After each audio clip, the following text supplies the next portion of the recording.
PG welcome see you in PG point.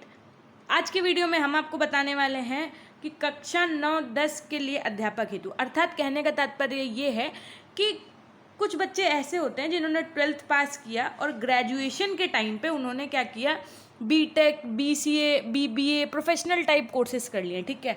और उसके बाद में उन्होंने कुछ सोचा ना समझा, या कह सकते हैं कि उन्होंने इतना ध्यान नहीं दिया और उन्होंने बीएड कर लिया। बीएड करने के बाद में अब कुछ बच्चे जो कंप्यूटर साइंस लिए हैं उनका क्वेश्चन ये रहता है कि क्या हम मैथ्स के टीचर के लिए यानी टीजीटी में मैथ्स के टीचर के लिए एप्लीकेबल हैं।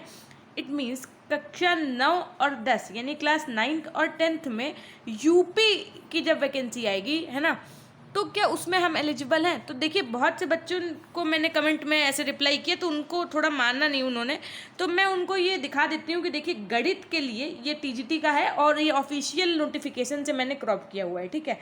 तो देखिए, बीए अथवा बीएससी गणित प्रशिक्षित, यानी कि आपने या तो बीए या बीएससी में जो आपका कॉम्बिनेशन है सब्जेक्ट्स का वो मैथ्स रहा हो। अब कुछ बच्चे इसमें भी कहेंगे कि ma'am first year second year में मैथ्स था, थर्ड ईयर में नहीं था, खासकर बीएससी वाले। तो मैं उनको भी बता दूं, आपका तीनों साल में मैथ्स होना अनिवार्य है, ठीक है। आपका सब्जेक्ट कॉम्बिनेशन ऐसे ही बनेगा क्योंकि लास्ट ईयर में बच्चे क्या करते हैं, फिजिक्स केमिस्ट्री ले सकते हैं। सो जो फिजिक्स केमिस्ट्री वाले हैं वो केवल साइंस के लिए ही अप्लाई कर सकते हैं। और यदि आपके पास फिजिक्स प्लस मैथ है ना, मान लीजिए मैथ्स के साथ आपने फिजिक्स लिया बीएससी में और ये केमिस्ट्री के साथ आपने मैथ्स लिया ग्रेजुएशन में, तब आप टीजीटी के लिए एलिजिबल हैं।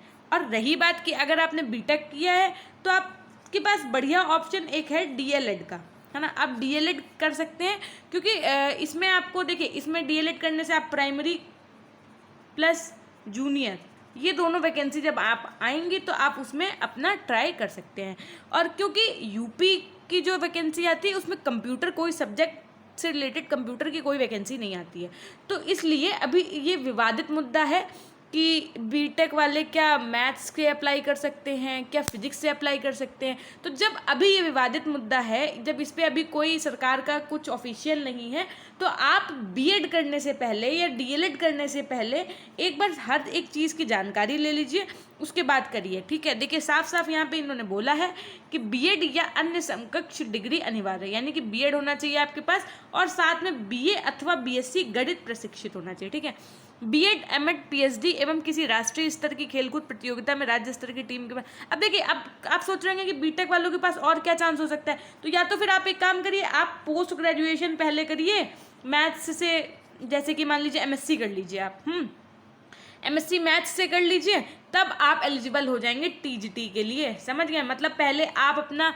2 साल पोस्ट ग्रेजुएशन में दीजिए, फिर 2 साल आप अपना बीएड में दीजिए, उसके बाद जा कर के कहीं आप टीजीटी के लिए एलिजिबल हो पाएंगे मैथ्स के लिए, है ना। सो ये थी एक छोटी सी जानकारी। और ये प्रश्न कुछ ये शिवम कुमार जी, इनका कमेंट मैं पहले भी उस पर वीडियो बना चुकी हूँ। इनका क्वेश्चन हमेशा ही हमें लगता है अल्टीमेट होता है। इन्होंने कमेंट किया था कि देख सकते हैं आप, मैम मैं बीएड करके किस सब्जेक्ट का टीचर बन सकता हूँ 9th और 10th के लिए, मेरे पास लास्ट ईयर में कंप्यूटर साइंस है, मैम कंप्यूटर साइंस की वैकेंसी तो आती नहीं है यूपी में, ऐसा करके इनका कमेंट आया था।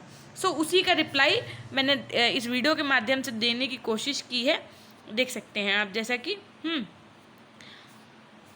उसके बाद में फिर फाइनली जब इनको बहुत सारे कमेंट्स के बाद में बात समझ नहीं आई और मुझे लगा कि इसका रिप्लाई एक वीडियो के माध्यम से यदि दिया जाए तो एक ये हमको प्रश्न इनका भी अच्छा लगा, और साथ में बहुत से बच्चों के शायद ऐसे डाउट्स होंगे, या जो बीएड करने वाले बच्चे हैं वो थोड़ा सा जो है एकदम सतर्क हो जाएं कि हम बीएड करें या नहीं। और अगर आपके कोई डाउट्स हैं ऐसे तो आप हमेशा कमेंट सेक्शन में लिख दिया करिए, मैं रिप्लाई करने की कोशिश हमेशा ही करती हूँ।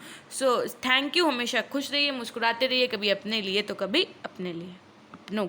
ओके।